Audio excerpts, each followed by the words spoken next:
Princess Zarathik stood in the great hall of the Galactic Concord. Her tall, thin body stayed perfectly still. Her skin looked like blue crystal in the bright lights.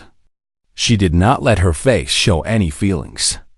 Around her, beings from many different worlds watched and waited. The war had lasted 300 years. The Voidborn Empire and the humans had fought until both sides were bleeding and tired. Millions had died. Whole planets were now empty rocks floating in space. The princes knew that if the fighting went on, both races might disappear forever. "The terms are clear," said Ambassador Thorn from the human side.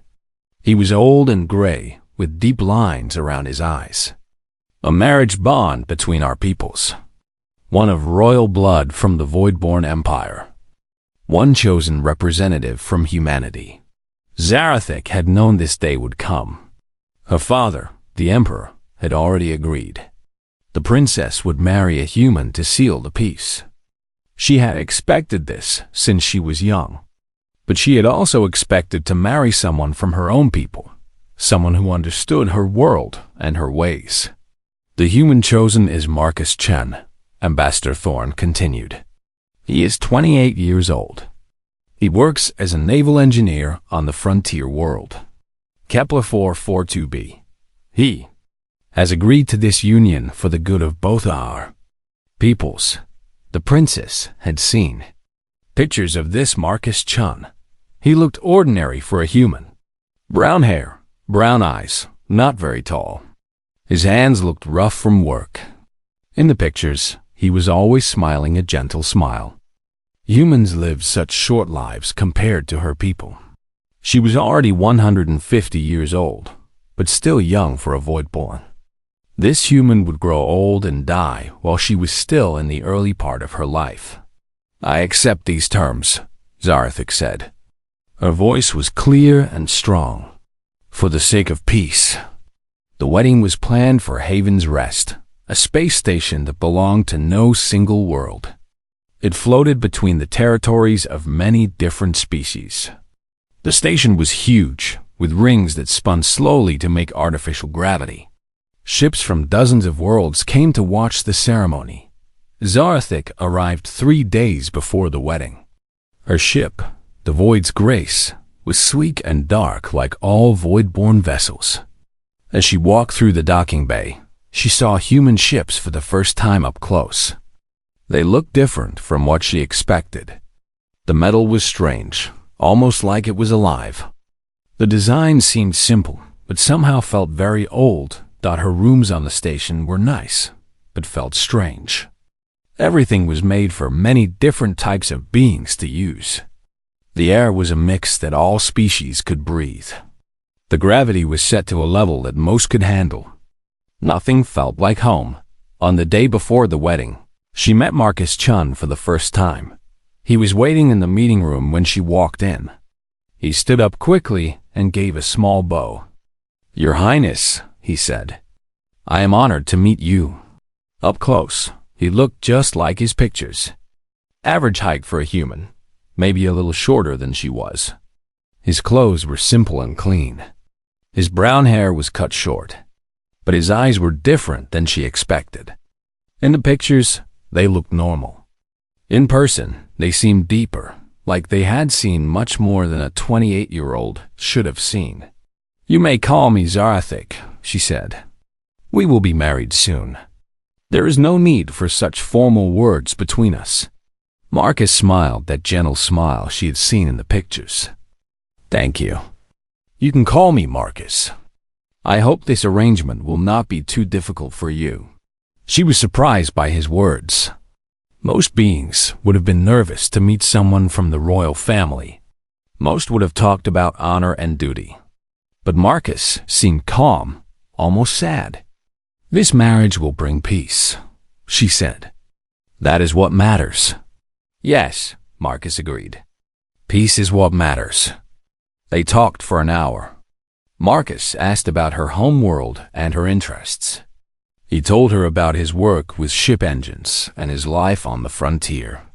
He was easy to talk to, but Zarathik felt like he was holding something back. There was something about him that did not match what she knew about humans. The wedding ceremony took place in the main hall of Haven's Rest. Beings from across the galaxy came to watch. The crystalline hegemony sent their best diplomats. The Hive Collective was there with their insect-like queens. Even the ancient watchers came, their four eyes glowing softly as they observed. The ceremony mixed traditions from both cultures. Zarathik wore the traditional silver robes of her people. Marcus wore a simple black suit that humans used for important occasions. They spoke vows in both languages, promising to work together for peace.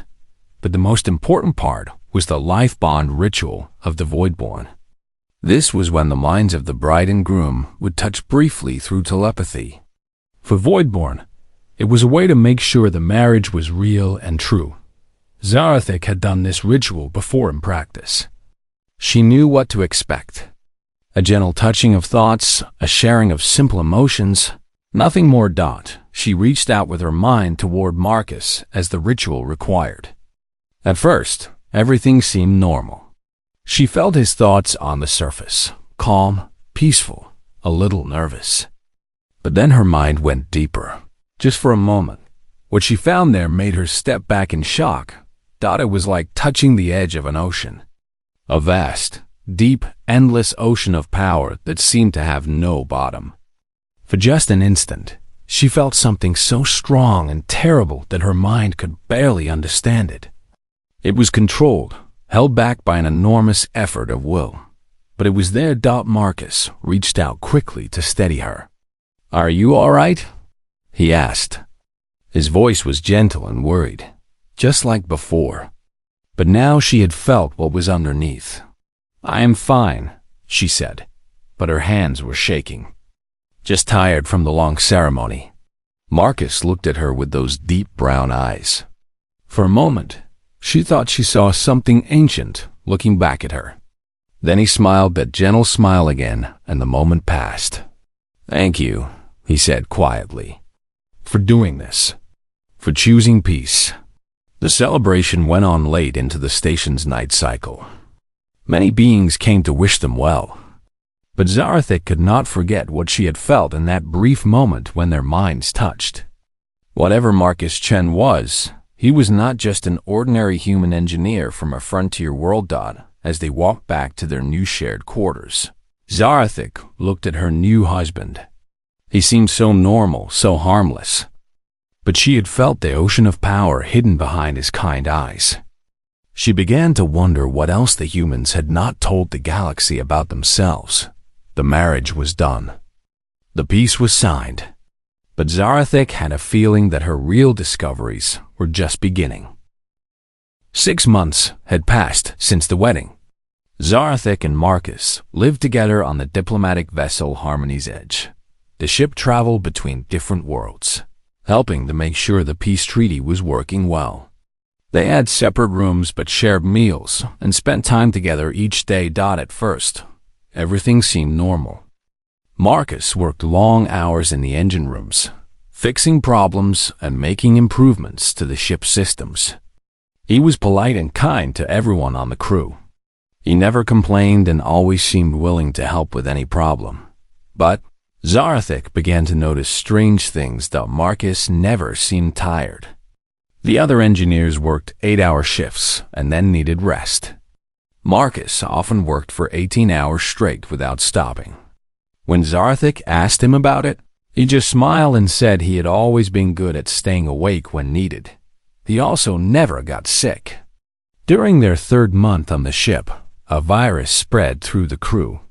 Humans, Voidborn, and other species all caught it. Everyone except Marcus.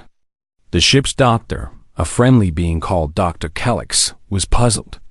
"Humans usually get sick from this virus," Dr. Kellex said. But Marcus shows no signs of it at all. There were other small things too. Marcus could lift heavy equipment that usually took 3 people to move. When the ship's artificial gravity failed in one section, Marcus walked around normally while everyone else floated helplessly. Food that was too hot or too cold for others never seemed to bother him. Zarathik might have thought these were just normal differences between humans and other species. But she had studied human biology during her preparation for marriage. Nothing she had learned explained what she was seeing. The truth became impossible to ignore during the pirate attack. They were traveling through the neutral zone when 3 pirate ships surrounded them. The pirates demanded that the Harmony's Edge surrender all its valuable cargo. When Captain Torres refused, the pirates attacked. The ship shook as energy weapons hit the shields. Emergency lights flashed red throughout the corridors.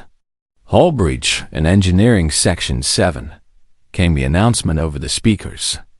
All personnel evacuate immediately. But Marcus was already in Engineering Section 7.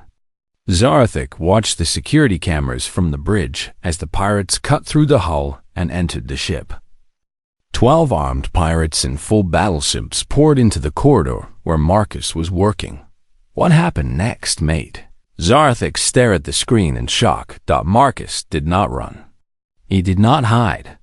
He did not even reach for a weapon. Instead, he moved. The security cameras could barely follow him. One moment he was standing by a control panel. The next moment he was among the pirates, moving like lightning. His hands struck out faster than the eye could see. Pirates flew through the air as if hit by explosions. One pirate fired an energy rifle at Marcus from close range. The beam should have killed him instantly. Instead, Marcus caught the beam somehow, holding the deadly energy in his bare hand for a moment before throwing it back. The pirate's own weapon exploded. Another pirate swung a vibroblade at Marcus's head. The blade could cut through steel. Marcus caught it with 2 fingers and crushed it like paper. Then he grabbed the pirate and threw him so hard that the being went flying through a metal wall in less than 2 minutes. All 12 pirates were unconscious on the floor. Marcus stood among them, not even breathing hard. His work clothes were not even torn. When the security team arrived, they found Marcus calmly tying up the unconscious pirates with cables. "They are alive," he told the security chief. "Just sleeping. They will wake up in a few hours with bad headaches." Later, when the ship was safe and the pirates were locked up, Zarathik went to find Marcus. He was back in the engineering section, fixing the damage from the attack. He was using his bare hands to bend thick metal beams back into shape. "Marcus," she said, "we need to talk." He looked up from his work. "Of course. Is everything all right?" "I watched the security recordings," she said. "I saw what you did to those pirates." Marcus was quiet for a long moment. Then he set down the metal beam he had been reshaping. "What did you see?" "I saw you move faster than should be possible. I saw you catch an energy beam with your hand. I saw you throw armed beings through metal walls without weapons of your own." Marcus nodded slowly. The adrenaline reaction can make humans very strong in dangerous situations. "No," Zarathik said firmly. "I have studied human biology. Adrenaline does not allow someone to catch energy beams. Adrenaline does not let someone tear through titanium steel bulkheads with bare hands." She stepped closer to him. "What are you, Marcus? What are humans really?" Marcus looked at her with those deep brown eyes. For a moment, she saw something very old and very sad looking back at her. "Would you believe me if I said I was just a man who wants peace? I do not know what I would believe anymore," she said. "But I know that you are not what you seem to be." That night, Zarathik could not sleep. She kept thinking about what she had seen. She began to research human history more carefully, using the ship's computer systems to access records from across the galaxy. What she found troubled her even more. Humans claimed to have come from a destroyed world called Earth. They said they were refugees who had fled when their home was destroyed by a natural disaster. But when Zarathik looked for proof of this Earth, she found very little. There were no detailed records of human civilization before they appeared in galactic space 500 years ago. There were no ruins of their homeworld for scientists to study. There were no artifacts from their early culture in any museum. Not more strange was human genetic diversity. When a species spread across many worlds from a single home planet, their genes usually showed signs of that spread. But human genes suggested something different. They suggested that all humans came from a very small group of people, and that this had happened much more recently than 500 years ago. It was as if humans had appeared in the galaxy suddenly, with a ready-made story about their past that could not be proven. The next day, they attended a formal dinner with diplomats from the crystalline hegemony. The hegemony beings looked like living gems and were known for being very proud of their ancient culture. They often looked down on younger species. During the dinner, one of the hegemony lords drank too much fermented crystal wine. He became loud and rude. When Marcus politely disagreed with something the lord said about trade policies, the lord became angry. How dare a primitive ape question the wisdom of the hegemony? The lord shouted. Your species crawled out of caves yesterday. You know nothing of civilization. The room became very quiet. All the diplomats stopped talking and looked uncomfortable. Marcus remained calm. I apologize if I offended you, he said in his gentle voice. I was only sharing a different viewpoint. But something else happened while Marcus spoke. The temperature in the room dropped 10 degrees in just a few seconds. Every glass on the table developed tiny cracks. The crystal chandelier above their heads began to sing with a high, thin note that made everyone's teeth ache. Marcus's voice stayed perfectly polite and calm. But when Zarathic looked at his hands, she saw that he was gripping the arms of his chair. The thick metal armrests had finger-shaped dents pressed deep into them. Please excuse me, Marcus said, standing up smoothly. I think I need some fresh air. As soon as he left the room, the temperature returned to normal. The glasses stopped cracking. The chandelier became silent. The crystalline lord looked around the room with wide, frightened eyes. What was that? He whispered. What just happened? No one had an answer. That night, Zarathic confronted her husband in their quarters. Something is very wrong here, she said. Humans are not what they claim to be. You are not what you claim to be. Marcus sat by the viewport, looking out at the stars. What do you want me to tell you? He asked quietly. The truth, she said. What are humans? Where do you really come from? What happened to your real homeworld? Marcus was silent for a long time. Outside the viewport, distant suns burned cold and bright in the darkness of space. Finally, he spoke. Some truths are dangerous, Zarathic. Some truths could change everything. I am not afraid, she said. Marcus turned to look at her. In his eyes, she saw that deep sadness again, and something else. Something that might have been fear. Maybe you should be, he said. Zarathic knew she needed answers. The ship's computer systems did not have enough information about human history. She needed to go somewhere with older, deeper records. There was only one place in the galaxy that kept records of everything that had ever happened. The Eternal Archive. It took 3 weeks to arrange permission to visit. The archive was controlled by the Watchers, a species so old that most others had forgotten when they first appeared. They had been watching and recording galactic history for millions of years. They rarely interfered with other species, but they remembered everything. The archive was built into a massive asteroid that floated in empty space between star systems. As their shuttle approached, Zarathic could see the countless towers and domes that covered the rock's surface. Each building contained libraries, data storage, and endless records of the past. Marcus had wanted to come with her, but she told him she needed to make this trip alone. He did not argue, but she saw worry in his eyes when she left. The main library was enormous.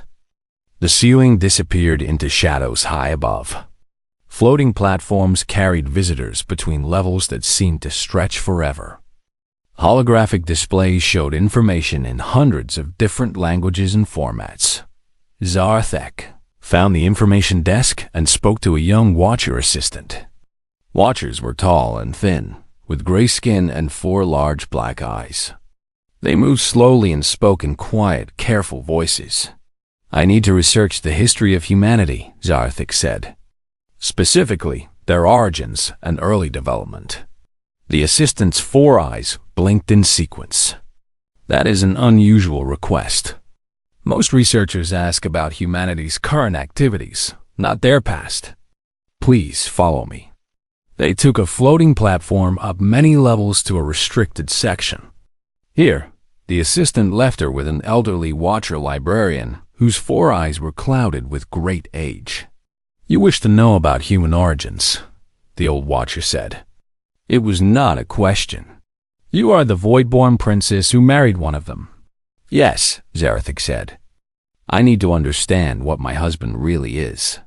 The old watcher was silent for a long time. All 4 eyes studied her carefully. "Child," he finally said, "there are some things that are kept secret for good reasons." "I must know," she insisted. "Something is not right. The records do not match what I have observed." The watcher's shoulders sagged. "You are bonded to one of them?" When she nodded, all 4 of his eyes widened in alarm. "Child, you must understand, humans are not what they claim to be." The librarian led her to a private viewing chamber. The walls came alive with holographic displays showing star charts, historical timelines, and ancient records. Humans did not flee from a destroyed homeworld. The watcher began. "That story is a lie they tell to explain their presence in galactic civilization." Images appeared in the air around them. A blue and green world orbiting a yellow star. Cities that gleamed like jewels. Ships that moved between the stars. This was Earth, the watcher said. Their true homeworld. It was not destroyed by natural disaster. It was not destroyed at all. Zarethik stared at the images. "But the records say what humans want them to say," the watcher interrupted. "We watchers remember the truth. Earth still exists. It is forbidden's territory now, surrounded by warning beacons that no ship dares to cross." New images appeared. Massive fleets of dark ships. Battles that tore apart moons. Beings of incredible power fighting across the surface of worlds. 700 years ago, humanity fought their last war, the watcher explained. But it was not a war against another species. It was a war against themselves. The images showed humans, but they looked different from the humans Zarethek knew. These beings moved with impossible grace and speed. They fought with weapons that seemed to bend reality itself. Some appeared to control energy with their bare hands. Others moved through space without ships, protected only by their own power. What happened to them? Zarethik whispered. They were changing, the watcher said, evolving into something beyond what any species had ever become. They could reshape matter with their thoughts. They could travel between stars by willing themselves across space. Some began to live forever. The images showed the war growing worse. Planets cracking under the force of human battles. Stars dimming as the fighting spread through space. Reality itself seemed to bend and break around the combatants. The war was called the Awakening War, the watcher continued, because humanity was awakening into godhood. But not all of them wanted to become gods. A new set of images appeared. Humans arguing in great assemblies. Some wanted to continue the evolution, to become beings of pure power who could control the universe. Others feared what they were becoming and wanted to stop. The war lasted 50 years, the watcher said. When it ended, the faction that wanted to remain human had won. But barely. And they had learned something terrible about themselves.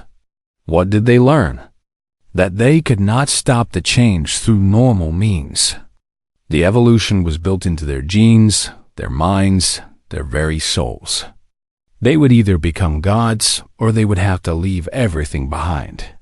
The final images showed fleets of ships leaving Earth, hundreds of thousands of vessels carrying millions of humans into exile. But these were not the same beings who had fought the war. Somehow, they looked normal again. They looked like the humans Zarathic knew.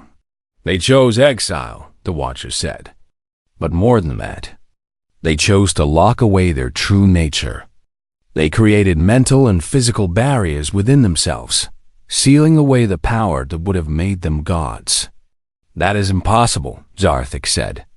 No being can simply choose to become weaker. Not weaker, the Watcher corrected. Restrained. The power is still there, hidden behind walls they built in their own minds. But it is always there, waiting. The displays faded, leaving them in dim light. The old Watcher turned all four eyes to Zarathic. "This is why your husband feels different," he said. "This is why you sensed something vast when you touched his mind during the bonding ceremony. Every human carries the potential for godhood locked away inside them." Zarathic felt cold. "How do you know about the bonding ceremony?" "We Watchers see much," he said. "We have been watching your marriage with great interest." "And great concern." "Concern about what?" The Watcher moved closer to her. "Child, the barriers that humans built to contain their power are not perfect. Strong emotions can weaken them. Great stress can crack them. And love," he paused, studying her face. "Love can break them completely." Zarathic stood up quickly. "You are saying that my marriage could be dangerous?" "I am saying that your marriage could change the galaxy," the Watcher replied. "If your husband's barriers fail, if his true nature emerges, he could reshape reality itself. And if other humans see this happen, they might choose to break their own barriers as well." The thought terrified her. "Why are you telling me this?" "Because you have the right to know what you have married," the Watcher said. "And because something is coming that might force the choice upon them anyway." "What do you mean?" The old Watcher moved to another control panel. New displays appeared, showing dark shapes moving in the space between galaxies. "We have detected signals," he said. "Ancient enemies that humanity thought they had left behind when they went into exile. The Devourers are returning." Zarathic had heard stories of the Devourers. Ancient mechanical intelligences that had once consumed entire civilizations before disappearing into dark space millions of years ago. "If the Devourers return," the Watcher said, "the current galactic powers will not be able to stop them. Only beings with the power of gods could face such enemies." He turned to look at her with all four eyes. "Your husband and his people will have to choose. Let the galaxy burn, or break the chains they put on themselves and become the gods they feared to be." Zarathic left the Eternal Archive with her mind spinning. During the long journey back to the Harmony's edge, she thought about everything the Watcher had told her. Part of her wanted to believe it was all lies or mistakes. But too many things made sense now. Marcus's strange strength, his ability to work without rest, the way reality seemed to bend around him when he was angry. All of it could be explained if he was a god pretending to be mortal. When she returned to their ship, she found Marcus in their quarters. He was sitting by the viewport again, staring out at the stars. He looked sad and worried. "How was your research trip?" he asked without turning around. Zarathic realized he had always known where she was going and why. "You know what I learned," she said. Marcus nodded slowly. "The Watchers have good memories. Better than most. Is it true?" she asked. "All of it?" Marcus was quiet for a very long time.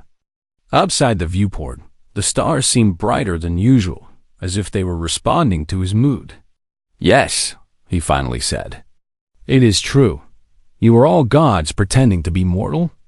"We are mortals pretending we cannot be gods," he corrected. "There is a difference." Zarathic sat down across from him. "Why did you agree to marry me?" Was it really for peace? Marcus turned to look at her. His brown eyes seemed deeper than ever, like looking into infinity. The marriage was real, he said. The peace was real. But you were right to wonder about our motives. He stood and walked to the viewport, placing his hand against the transparent aluminum. Where his palm touched, the material began to glow faintly. The bridge of the Harmony's edge was chaos. Officers from different species ran between control stations. Warning lights flashed red and yellow. The main display showed tactical information that no one wanted to believe. Report. Captain Torres ordered as Marcus and Zarathek arrived. Commander Vex. A crystalline hegemony officer turned from his station. His gem-like face was dark with worry. Long-range sensors detected the objects 6 hours ago. They came from the direction of dark space, moving faster than anything we have recorded. The main display changed to show a star map of the galaxy. Dark dots moved across it like a spreading infection. There were thousands of them. Size? Torres asked. The smaller objects are approximately 5 kilometers long, Vex replied. The larger ones are. He paused, checking his readings again. Captain, some of them are larger than moons. Dr. Kellex, the ship's medical officer, spoke up from another station. We are receiving reports from the outer colonies. 3 star systems have already gone silent. No communications, no sensor readings, nothing. Zarathik felt Marcus tense beside her. When she looked at him, she saw his hands clenched into fists. The air around him seemed to shimmer slightly, as if heat was rising from his body. Show me the tactical analysis, Torres said. New images appeared on the screen. They showed massive black shapes moving through space. The designs were strange and threatening. Long spines extended from central cores. Smaller ships swarmed around the larger ones, like insects around a hive. Computer analysis suggests these are artificial constructs, Vex continued. Possibly mechanical in nature. They do not match any known ship designs in our databases. But Marcus stepped forward. They match designs in human databases, he said quietly. Everyone on the bridge turned to look at him. Torres frowned. Explain. Marcus stared at the screen for a long moment. These are Devour ships. We have seen them before. That is impossible, Commander Vex said. The Devourers have been gone for millions of years. No current species has ever encountered them. No current species except humans, Marcus replied.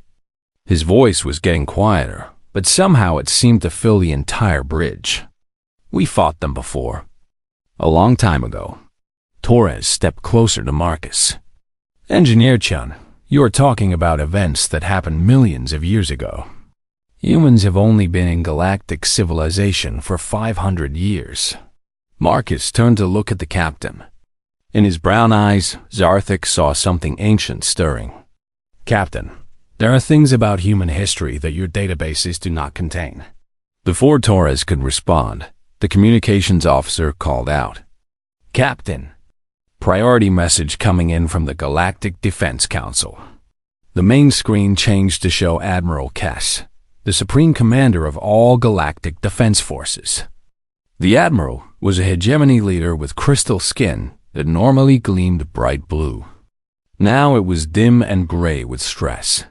To all ships in space, Admiral Kess said, we are facing an invasion by unknown forces. 3 cool worlds have been attacked. Defense fleets are being destroyed faster than we can deploy them. The screen showed battle footage. Galactic warships fired their most powerful weapons at the Dark Devourer craft. The energy beams seemed to be absorbed harmlessly into the black holes. In response, the Devourer ship sent out waves of force that tore the galactic ships apart like paper. All available vessels are ordered to retreat to defensive positions around the core worlds, Admiral Cass continued. Civilian ships should evacuate to the outer rim immediately. The message ended. The bridge was silent, except for the quiet hum of the ship's systems. Captain Torres turned to his crew. Set course for the outer rim. Maximum speed. But Marcus stepped forward. Captain, I need to send a message first. Engineer Chun, we do not have time. Captain, Marcus interrupted. His voice was still quiet, but now it carried a weight that made everyone stop what they were doing. I need to contact other humans. They need to know what is happening. Torres stared at him. You can contact other humans after we reach safety. No, Marcus said. It has to be now. Something in his tone made the captain step back. Zarthik noticed that the temperature on the bridge was dropping. Frost was beginning to form on the metal surfaces. Very well, Torres said slowly. Use the communications array. Marcus walked to the communications station. The officer there moved aside quickly, as if afraid to be too close to him. Marcus placed his hands on the controls. This is Marcus Chun aboard the diplomatic vessel Harmony's Edge, he said into the transmitter. Authorization code? He paused and spoke a series of numbers and words in a language Zarthek had never heard before. He waited. Then a response came back, also in the strange language. Marcus listened, then spoke again. Finally, he switched back to standard galactic language. The long peace is ended, he said. The Watcher's warning has come to pass. All children of the exile must choose.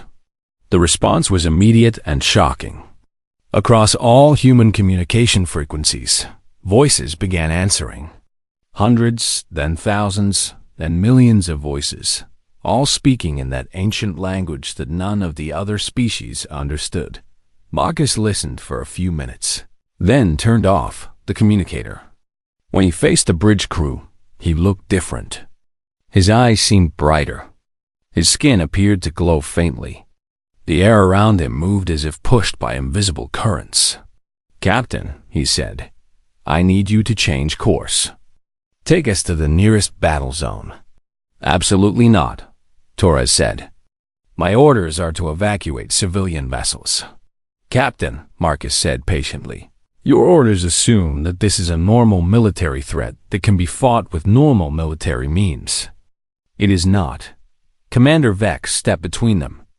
Engineer Chun, you are out of line. Return to your station. Marcus looked at the crystalline officer. Commander, how many Devourer ships do you think it would take to crack a planet's crust? That is impossible, Vex said. No weapon can crack a planet. One ship, Marcus said. One Devourer ship can break a world apart. I have seen it happen. The bridge communications suddenly came alive with emergency signals. Reports flooded in from across the galaxy. Colony worlds going dark. Defense fleets destroyed. Billions of people fleeing in panic. Then came the worst news of all. Core world Centaurus Prime is under attack, the communications officer reported. The planetary defense grid is gone. The Devourer ships are firing on the planet's surface. On the main screen, they watched live feeds from Centaurus Prime. The planet had a population of 12 billion beings from dozens of different species. As they watched, beams of dark energy struck the world's surface. Where the beams hit, the ground simply disappeared, leaving behind holes that went down through the planet's crust. Estimate time until planetary core breach? Captain Torres asked quietly. The tactical officer checked his instruments. At current rate of fire, 4 hours until the planet breaks apart. Zarthik heard Marcus make a sound like a deep sigh. When she looked at him, she saw that his human appearance was beginning to crack. His skin seemed to shimmer and shift. His eyes were no longer brown, but looked like pools of starlight. I am sorry you have to see this, he said to her. But some wars can only be fought by monsters. He touched the communications control again. This time, he spoke only a few words in that ancient language. The response was immediate and terrifying. Across human space, emergency beacons began to activate. Ships that had been moving toward the outer rim suddenly changed course and began heading toward the battle zones. But these were not normal human ships anymore. On the tactical display, Zarthik watched human vessels transform. Their hulls split open to reveal crystalline structures underneath. Energy fields surrounded them that burned like miniature stars. They began moving at speeds that should have torn them apart. "What is happening to the human ships?" Captain Torres demanded. Marcus turned to face the bridge crew. His transformation was accelerating. His clothes were dissolving, replaced by what looked like living light. When he spoke, his voice carried harmonics that made the ship's hull sing in response. "The barriers are falling," he said. "My people are remembering what we really are." On the main screen, they watched the first human ship reach, Centaurus Prime. It was small compared to the massive Devour vessels attacking the planet. But as it approached, space itself seemed to bend around it. The human ship opened fire, but not with any weapon the galactic powers recognized. Pure force, shaped by will alone, struck the Devourer vessels. The ancient enemy ships, which had shrugged off the combined firepower of galactic fleets, suddenly found themselves being torn apart. More human ships arrived. The beings that emerged from them no longer looked human at all. They moved through space without protection, their bodies surrounded by fields of energy that warped reality. Some grew to enormous size. Others seemed to exist in multiple places at once. "Dear gods," whispered Commander Vex. "What are they?" Marcus turned toward the viewport. His transformation was almost complete now. When he spoke, his words made the very atoms in the air vibrate. "We are what you call us," he said. "We are the gods you worship. We are the monsters you fear. We are the force that shapes the universe." He looked back at Zarthik one last time. In his eyes, she saw infinite power, but also infinite sadness. "We are what we never wanted to become." On the screen, the battle for Centaurus Prime continued. The war lasted 3 days and changed the universe forever. Zarthik watched it all from the bridge of the Harmony's edge. Captain Torres had ordered the ship to remain at a safe distance. But safe had become a meaningless word. The battles were being fought across multiple dimensions of reality. Space itself was being rewritten. Marcus had vanished from the ship during the second day. One moment he had been standing on the bridge, his form shifting between human and something made of pure energy. The next moment, he was gone, leaving only a whisper of displaced air and the feeling that the universe had suddenly become larger. Through the ship's sensors, they tracked the progress of the war. Humans who had lived quiet lives as farmers, engineers, teachers, and shopkeepers were now fighting alongside beings of cosmic power. They moved through space like living storms. They reshaped matter with their thoughts. They spoke words that made stars burn brighter or dimmer according to their will. The Devourers had not expected this. For millions of years, they had consumed civilizations by overwhelming them with superior technology and numbers. But they had never faced opponents who could ignore the laws of physics. On the third day, Zarthik witnessed something that would be remembered for the rest of galactic history. Marcus appeared near Centaurus Prime, but he was no longer the man she had married. He had become something vast and terrible and beautiful. His form stretched across thousands of kilometers of space. His eyes burned like binary stars. When he moved, space-time rippled around him like water. The largest Devourer mothership, a construct the size of a small moon, turned its weapons toward him. Energy beams that could vaporize planets struck Marcus directly. He absorbed them all without harm, then reached out with one enormous hand and crushed the mothership like it was made of paper. But the true horror came when the remaining Devourer forces tried to retreat. Marcus spoke a single word in that ancient human language. The word echoed across all dimensions of reality.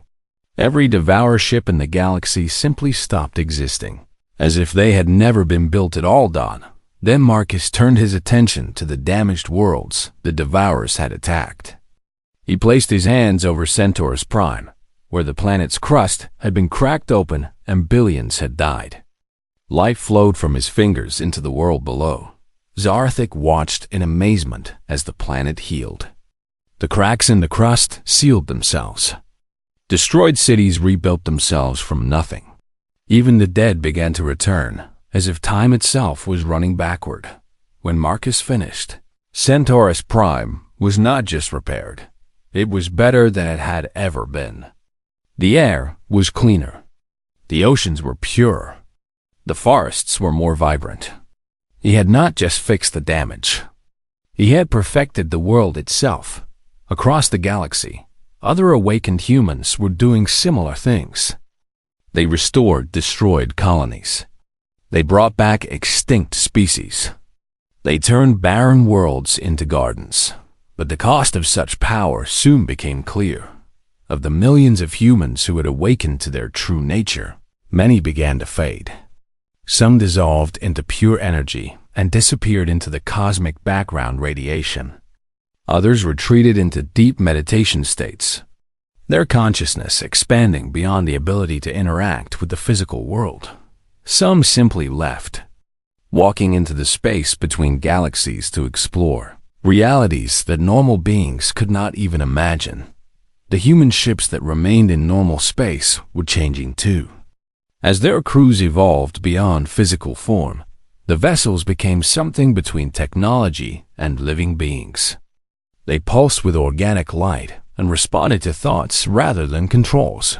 Captain, Torres received reports that entire human colonies had vanished, leaving behind only empty worlds covered in strange crystalline formations that hummed with barely contained energy.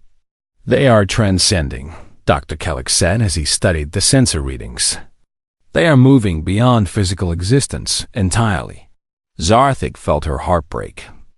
Was this what would happen to Marcus? Would he become so powerful, so far beyond human understanding, that he would simply fade away into cosmic forces she could never touch?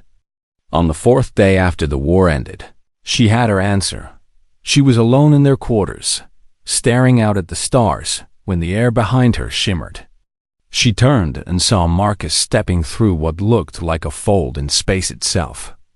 But he looked almost normal again. Almost human. He was quieter now, more distant. But when she looked into his eyes, she could still see the man she had married beneath the cosmic power. "Hello." "Zarathic," he said gently. She ran to him. And when he caught her in his arms, he felt solid and real and warm. But she could also feel the vast power contained within him, held back by tremendous effort of will. "I thought you were gone," she whispered. "I was," he said. "For a while, I was everything and nothing at the same time. I could see the birth of stars and the death of galaxies. I could reshape reality with a thought. Why did you come back?" Marcus smiled that gentle smile she remembered. "Because I made a promise. The marriage was real, remember? The peace was real." He led her to sit by the viewport. Outside, they could see human ships in the distance, but they moved slowly and carefully now, as if their crews were concentrating hard on maintaining physical form. "What happens now?" she asked. "Now we try to put the masks back on," Marcus said. "We try to pretend to be mortal again, because the universe is not ready for gods. Can you do that? Can you go back to being human?" Marcus was quiet for a long time. "Not completely," he admitted. "None of us can. The barriers we built to contain our power have been broken. We will always be more than we were." He turned to look at her. "But we can choose to limit ourselves. We can choose to stay connected to the smaller world, to the people and things we love. And that is enough?" "It has to be," Marcus said.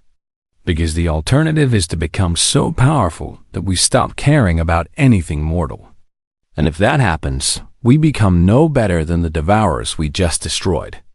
Over the following weeks, Zarathic watched as humanity slowly, carefully, began to pretend to be normal again. The gods who had reshaped reality with their thoughts went back to working in engine rooms and farms. The beings who had moved planets returned to their small apartments and quiet lives. But they were changed. All of them carried themselves differently now. They spoke more carefully, as if they were afraid their words might accidentally reshape the world around them. They moved more gently, as if they feared their touch might break everything they cared about. The galaxy was changed too.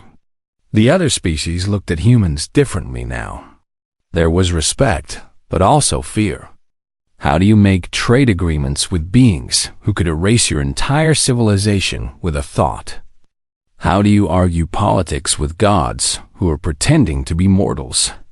The Galactic Concord held emergency sessions to decide how to handle the new reality. Some species wanted to worship humans as saviors. Others wanted to exile them to prevent them from ever losing control again. But Marcus and the other awakened humans made the choice themselves. They announced that they would return to the frontier worlds, away from the core of galactic civilization. They would monitor the galaxy for threats, but they would not interfere in normal political affairs. "We are too dangerous to live among you," Marcus explained to the Concord, "but too concerned about your welfare to abandon you entirely." A new treaty was signed. Humanity would exist on the edge of galactic space, serving as guardians against cosmic threats. In return, they would limit their contact with other species to diplomatic missions like the one that had brought Marcus and Zarathic together. But for Zarathic and Marcus, the personal questions remained. They stood together on the observation deck of their new home, a small station at the edge of human space. Through the transparent walls, they could see stars that seemed to burn brighter when Marcus looked at them. "The marriage contract is fulfilled," Marcus said quietly. "The peace is secured. You could return to your people if you wanted. I would understand." Zarathic took his hand. It was warm and familiar, but she could feel the power flowing beneath his skin like liquid starlight. "Do you want me to leave?" she asked. Marcus looked at her with eyes that held infinite sadness and infinite love. "I want you to stay," he said. "But I am not the same person you married. I am something between human and God now. I could live forever, or I could fade into cosmic forces tomorrow. I do not know what kind of life I can offer you." Zarathic thought about everything they had been through together. The quiet months of learning to trust each other. The terror of discovering his true nature. The awe of watching him become something beyond mortal understanding. "I did not marry a human," she said finally. "I married Marcus Chun, the man who wanted peace more than power. The man who chose to limit himself rather than become a monster."